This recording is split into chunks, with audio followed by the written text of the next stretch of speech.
When we look at the sky energies this week, um, what if I told you that the absolute best thing you could do for your career and your sanity is to just, like, let your life completely fall apart? I mean, it sounds so counterintuitive, right? Yeah. Especially since we are all so obsessed with productivity. But looking at the sheer density of the sky this week, surrendering is actually your best tactical move. Oh, absolutely. So, welcome, my honeys, to our exploration of the astrological weather for the week of March 16th through the 22nd, 2026. Yes, welcome, my dears. We've been looking through a massive stack of forecasts and charts from some really rigorous sources.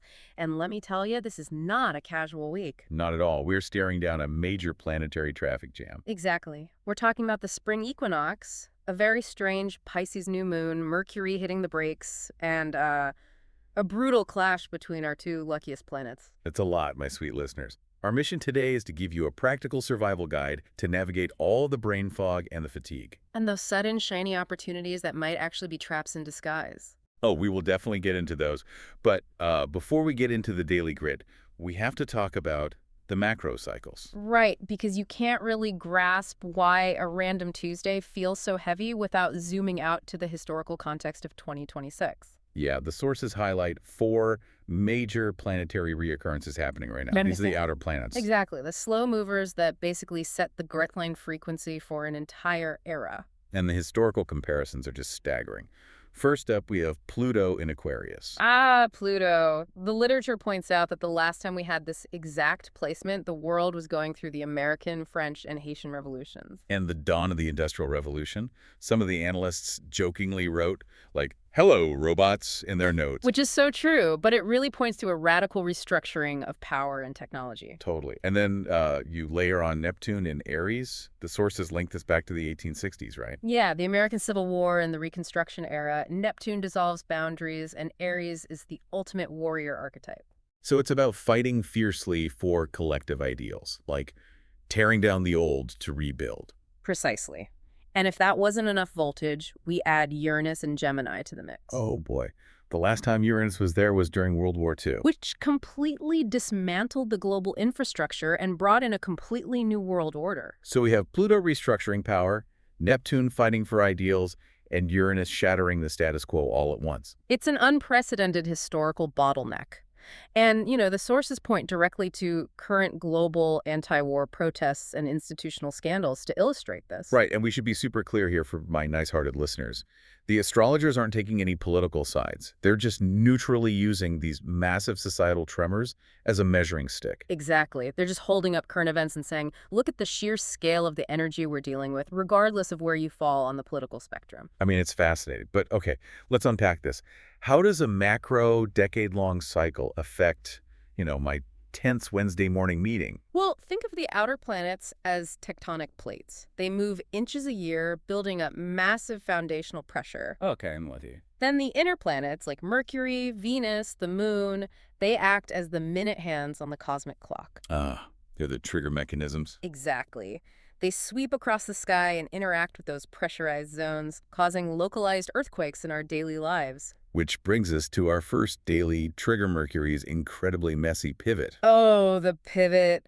Mercury is finally ending its retrograde in Pisces and stationing direct right on the spring equinox on Friday. Okay, wait. I always get tripped up here. If Mercury is turning direct to move forward again, shouldn't my internet magically fix itself? You would think so, right? Yeah. Why are the sources saying this week is actually the bumpiest part of the whole cycle? Because the word stationing means the planet is at its absolute slowest. It has to hit a velocity of 0 to change direction. So it's basically at a dead stop.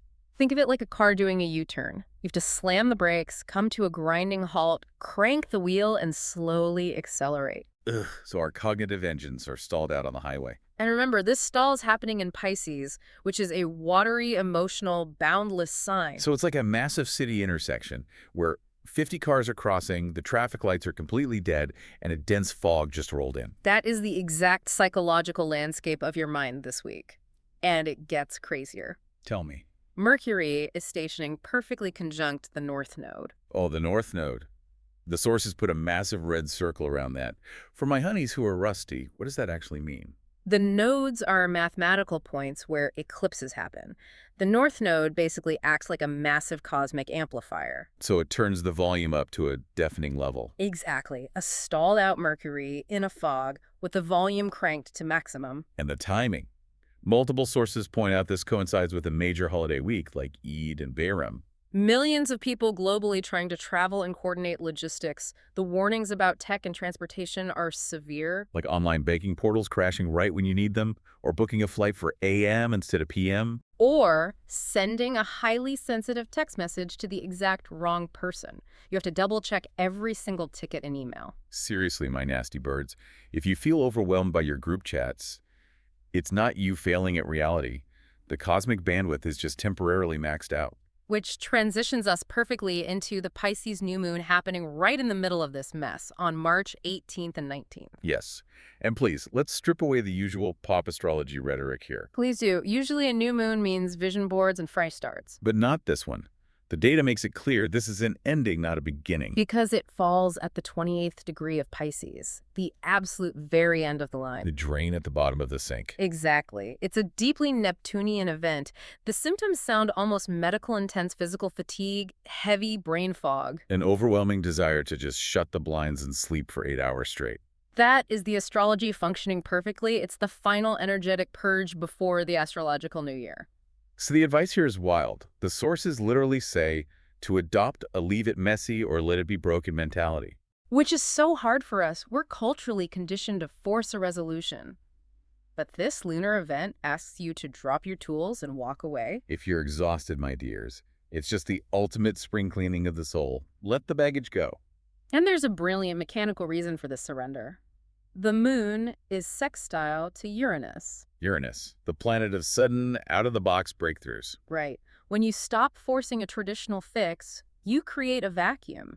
Uranus loves a vacuum and might just drop an innovative solution right into your lap. It's like the classic shower thought. You stare at a spreadsheet for 4 hours, you give up, and boom, the answer arrives because you stop squeezing the problem. The surrender is the catalyst for the insight. But letting go is tough, especially when shiny things are being offered. Which brings us to the Venus-Jupiter square. Oh, the absolute epicenter of tension this week. Peaking around Wednesday. Now, Venus and Jupiter are the two lucky benefic planets. A connection between them sounds amazing. It sounds like winning the lottery while falling in love, right? Yeah. So why are the analysts treating it like a total landmine? It all comes down to their dignity. Jupiter is in Cancer, where it's exalted and extremely powerful. It wants to offer you massive expansion and career gains. An absolute feast. But on the other side, Venus is in Aries, which is her exile. She's deeply uncomfortable. The sources vividly describe Venus here like Joan of Arc or Xena warrior princess on the battlefield. Exactly. She wants to relax and enjoy romance, but she's forced to aggressively fight for these new opportunities. So this lucky aspect is actually an opportunity with a remarkably high personal cost. Yes. The sources warn of overspending on holiday sales or overcommitting at work. Like, are you saying yes to something just because it looks good on paper, even if it totally drains your joy? That's the trap. You're building a tall Jenga tower, and Jupiter hands you a piece that looks great, but destabilizes the whole foundation. So how do we hack this? Because you can't trust your own judgment with Venus in exile. The primary advice is to seek outside counsel. Ask a trusted friend, an older sibling, or a mentor. Borrow their clarity.